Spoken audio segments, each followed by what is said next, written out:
हेमंत सोरेन के खिलाफ कैंडिडेट देने के लिए पार्टी आपसी सहमति पर आपसी विचार करके वो देगी। भारतीय जनता पार्टी कार्यकर्ता के लिए पार्टी ही सर्वोपरि है, व्यक्ति कोई महत्व नहीं रखता।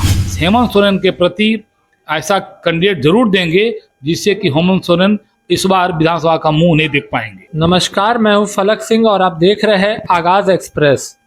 झारखंड विधानसभा में जिस तरीके से बीजेपी पार्टी अपने ही भंवर में फंसी हुई नजर आ रही है और साथ में जो बीजेपी पार्टी के साथ जो बगावत की जो दौर शुरू हुई है वो थमने का नाम नहीं ले रही है। इसी कार्यकाल में हम लोग बात करने आए हैं आज सुनील सेवक जी से। उनका क्या मत है, क्या कहना है, इस पर हम लोग जानते हैं। सर क्या कि झारखंड में कोई बगावत ऐसी कोई बात नहीं है। ये राजनीतिक दल के लिए एक स्वाभाविक प्रक्रिया है। स्वाभाविक रूप से हर मनुष्य की अपनी आकांक्षा होती है, इच्छा होती है, और पार्टी का भी अपनी एक मजबूरी है। पार्टी भी अपनी एक तरीके से लोगों का सिलेक्शन करती है, जो कैंडिडेट होते हैं उनका भी वो ध्यान रखती है। तो वैसे में अगर एक दो कैंडिडेट किन्हीं के किसी कारण से टिकट नहीं मिल पाया, स्वाभाविक रूप से वो अपने इच्छाओं की पूर्ति के लिए किसी दूसरे में जाते ही हैं। ये कोई नई बात नहीं है और इससे पार्टी को कोई बहुत परेशानी नहीं है या बहुत कोई इम्पैक्ट पार्टी पर पड़ने वाला भी नहीं है। ये एक स्वाभाविक प्रक्रिया है राजनीतिक दल में और ऐसा होता आ रहा है। स्वाभाविक उसी का एक झलक आप झारखंड में भी देख रहे हैं। सर, आप कैंडिडेट की बात कर रहे हैं। सर, बड़े बड़े नेता, बीजेपी के बड़े बड़े दिग्गज नेता सर पार्टी को छोड़ रहे हैं। लुइस मरांडी हो गए सर, फिर गणेश महली जैसे बड़े नेता सर झारखंड में जिनका अस्तित्व काफी माने जाने देता है। मैं फिर कह रहा हूँ, नेता कोई बड़े नहीं होते। कार्यकर्ता और पार्टी ये दो ऐसी शख्सियत होती है जो नेताओं को बड़ा बनाती है। इसका हमेशा नेता को ध्यान रखते भी हैं और ध्यान रखना भी चाहिए।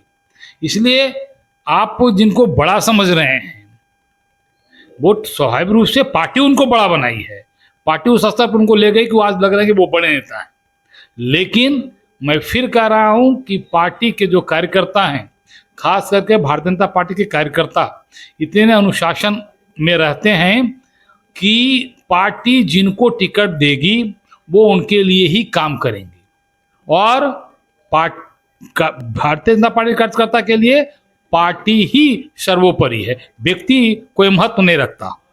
सर, अगर ऐसी बात है तब जब रविंद्र राय रूठे हुए चल रहे हैं बीजेपी से, तो उस हालत में शिवराज सिंह चौहान जैसे नेता, हेमंत बिस्वा जैसे नेता, उन्हें मनाने के लिए उनके घर जाकर के उन्हें मनाया जा रहा है। देखिए, स्वाभाविक है, वो हमारे परिवार के सदस्य हैं। किसी कारण से अगर वो रूठे हैं तो मनाना मेरा नैतिक कर्तव्य है और मनाना भी चाहिए।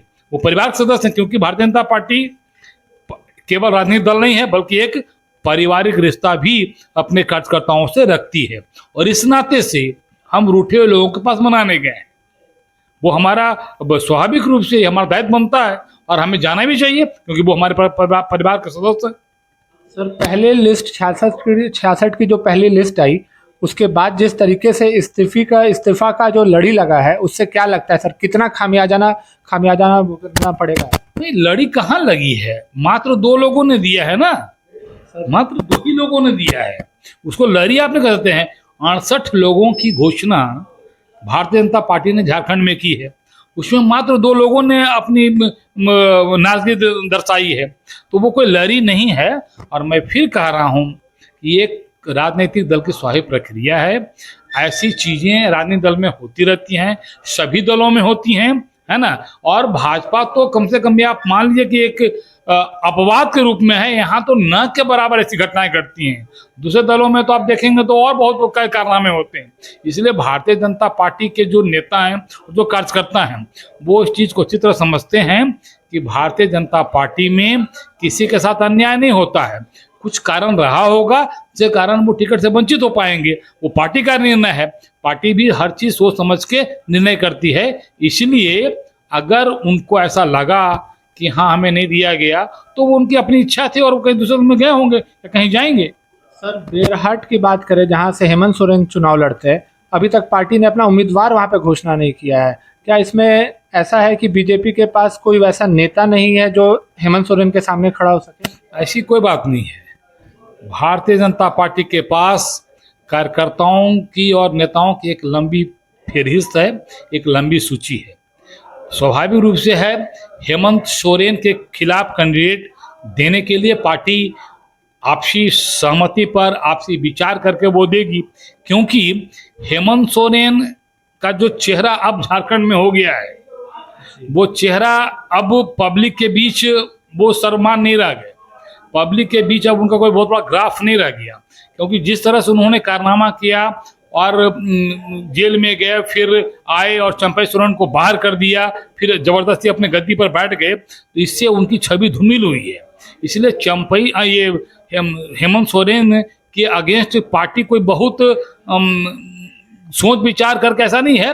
हाँ, संजोग है कि अभी उनके पार्टी प्रति अभी कैंडिडेट घोषणा नहीं हुई है, लेकिन स्वाभाविक रूप से है कि हम हेमंत सोरेन के प्रति ऐसा कैंडिडेट जरूर देंगे जिससे कि हेमंत सोरेन इस बार विधानसभा का मुंह नहीं देख पाएंगे।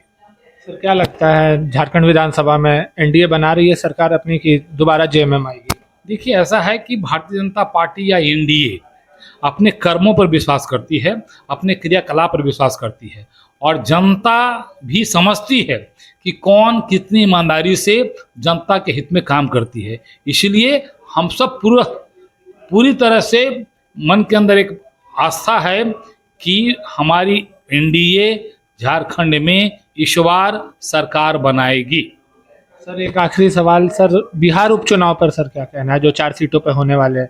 जेडीयू ने जैसे मनोरमा देवी का नाम उम्मीदवारी पर घोषित किया है, विपक्ष हमलावर हो गया है। कि विपक्ष का तो काम ही है हमला करना, वैसे बात नहीं है।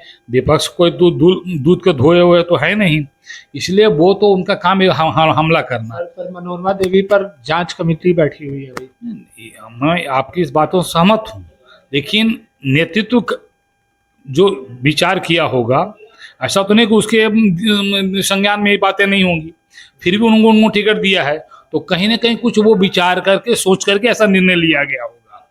इसलिए और एनडीए में सबसे महत्वपूर्ण चीज है कि पार्टी का जो निर्णय होता है वो सर्वोपरि होता है, सर्वमान होता है।